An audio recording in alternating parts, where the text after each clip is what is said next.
Hello everyone and welcome to this important episode of Ignition Time. Thank you so much for being a viewer and a subscriber. If you learn something new from this video, because I'm going to reveal a lot of experiences that have allowed me to build wealth after starting with absolutely nothing. In fact, I moved to the United States as an immigrant with less than $500 to survive when I moved to the United States in 2002. So if you want to learn a little bit more about me, here's my video, here's my introductory video. You'll learn more about who I am, what my journey has been like, and how I was able to become a millionaire. So definitely check out that video. But in this video, I'm going to actually reveal all my secrets, or basically all my years of experience condensed into one 10-12 minute video for you, and hopefully this can be valuable to you. Let's just jump right in. I'm going to reveal the 5 principles to build wealth from absolutely nothing.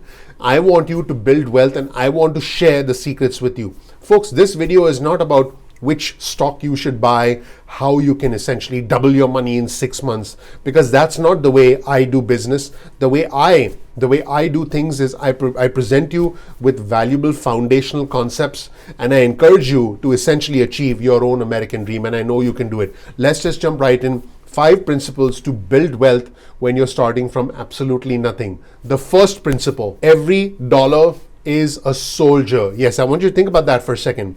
The first principle of building wealth from absolutely nothing is that every dollar is a soldier. This soldier needs to go out at night and come back in the morning with more soldiers. You need to think of every dollar that you have and ask yourself, how can I make this dollar work for me? Go out at night and come back with more soldiers. Remember, when you spend money on something, you're essentially giving up your soldiers to somebody else who now can use those soldiers to do whatever they want. I'll give you an analogy. Let's say you spend money on something that gives you short-term gratification, something that makes you feel good in the moment, but that doesn't really give you a return, that doesn't really increase in value over time. Let's say you buy something expensive. It could be whatever you want. It could be a pair of shoes. It could be a nice car. What you buy essentially gives you short-term gratification, and it's your soldiers sort of going away and being lost forever. If, on the other hand, you treat your money like a soldier and you buy assets. An asset could be a single family home. An asset could be any type of rental real estate where you essentially own the home, but someone lives there and pays you rent. Another asset could be a stock that pays dividend, a stock that increases in value over time because the company makes more money. Another asset could be a business. If you invest money into a business and that business brings you more money, you now have an asset. You now have your dollars working as soldiers that are coming back and bringing in more soldiers to you. Think of every dollar as a soldier, and when you spend it, ask yourself, is this dollar working to bring me back more dollars? If the answer to that question is yes, your dollar is acting like your soldier. If the answer to that question is no, you're spending that money probably on day-to-day expenses, probably on expenses where you may want to cut back so that you can treat each dollar as a soldier. Folks, the concept of investing is a very broad, generic concept, but I want you to ask yourself, how can my dollar go out and bring me more dollars over time? So I want you to really try and embrace this philosophy and ask yourself, can my dollar act as a soldier, go out there and bring in more dollars than what I put out? Now, the second concept is something I've already alluded to, because if you pay close attention to this video, all the 5 concepts are actually interconnected. The second concept is the concept of short-term gratification. Individuals who struggle with poverty, and let me show you the cycle of poverty on your screen right now. Individuals who struggle with the cycle of poverty are fixated on short-term gratification. I am not saying this as if it is something negative. I am saying this because some individuals, and in fact this is a societal problem, our society forces us to have short-term gratification, forces us to seek short-term gratification because it makes you feel great in the moment. There is no concept of trying to sacrifice short-term so that you can have long-term benefits. And especially for those who are stuck in the cycle of poverty that you see on your screen, the short-term gratification is the only way to experience to experience that happiness, if you will, that shot at the American dream. This is one of the reasons why individuals who win the lottery end up losing a majority of their money, because they spend the money on things that give them short-term gratification. They don't know how to invest it. They don't know how to make their dollars work as soldiers. They probably get scammed by attorneys, by accountants, by other family members who now seek a handout. You see, folks, understanding what to do with money and having an approach towards money where you want money to be a vehicle for your long-term wealth and not just short-term gratification. And over time, you can get better at avoiding short-term gratification and seeking long-term satisfaction. So what's the bottom line here? Avoid short-term gratification and seek short-term sacrifice. Yep, you heard that right. Avoid short-term gratification and make sacrifices in the short term. So that was short-term sacrifice. Now let's move on to long-term gratification. You've got to try and position your money in such a way that it yields you a benefit in 5 years or 10 years. Do not try to make money quickly. Do not try to time the market. Do not try and participate in some sort of a short squeeze. Always have a 5 or 10 year perspective. Always have high conviction, whether it's in real estate that you invest in, whether it's in stocks that you invest in, and have a clear strategy on what you hope to achieve in 5 to 10 years.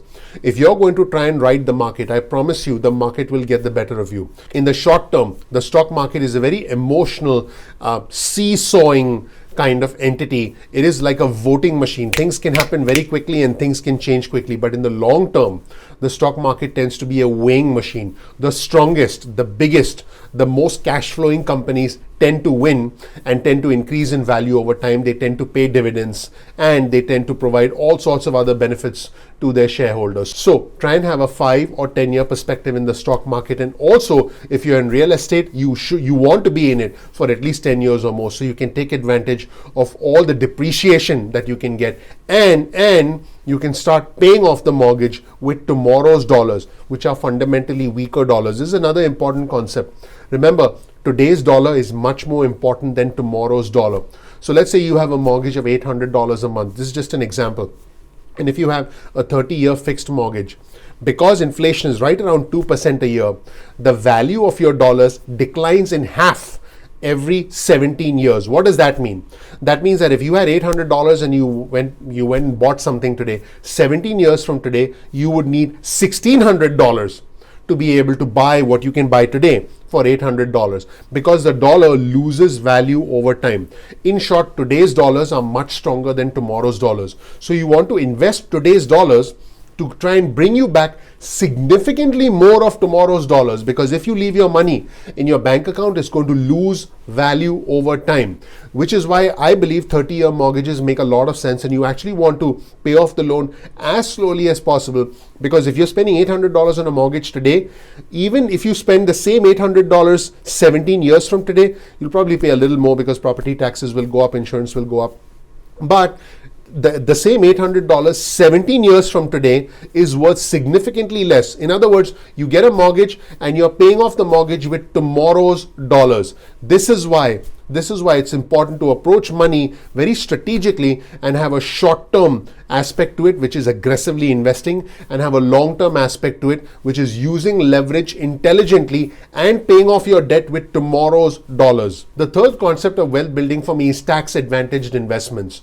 When you buy real estate, you can depreciate the value of the real estate, which effectively allows to earn tax-free income from the rental income that you get. Also, when I buy my stocks, I don't sell the stocks. I hold on to them long term. I do some options trading. I'll cover my options trading strategy in a different video. But when you earn money through short-term buying and selling, you pay federal income tax on those short-term gains. However, if you hold on to your stocks for longer than a year, you pay long-term capital gains tax, which is lower than short-term capital gains tax. So your goal should be to invest in real estate to take advantage of depreciation. I can cover that in more detail in other videos.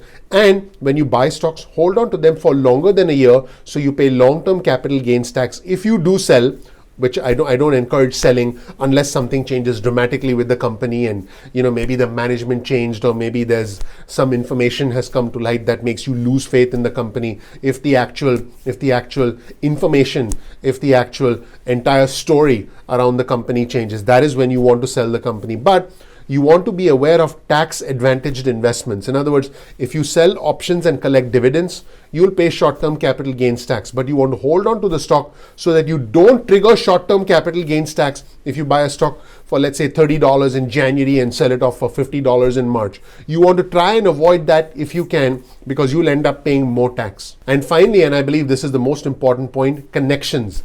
High-level networking.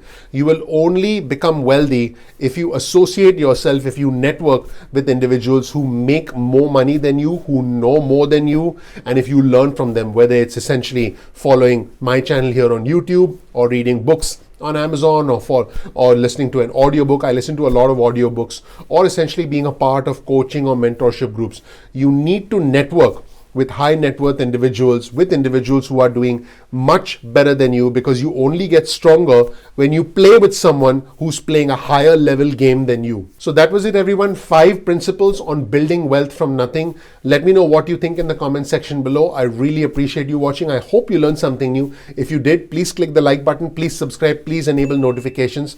That would mean a lot to me personally. That really helps out the YouTube algorithm. Become a part of our community, subscribe to our channel. Our community is growing very rapidly. Thank you so much for watching. I promise you, if you follow these 5 principles, and if you take notes, and if you watch this video a couple of times, at some point in time in the future, it's not going to happen overnight. It could take years. It took me more than 15 years to become an overnight success. But if you follow all these principles, I promise you, one day it'll be raining money for you, as it should be. Thank you so much for watching. I'm looking forward to seeing you in the next episode of Ignition Time. Take care. Bye.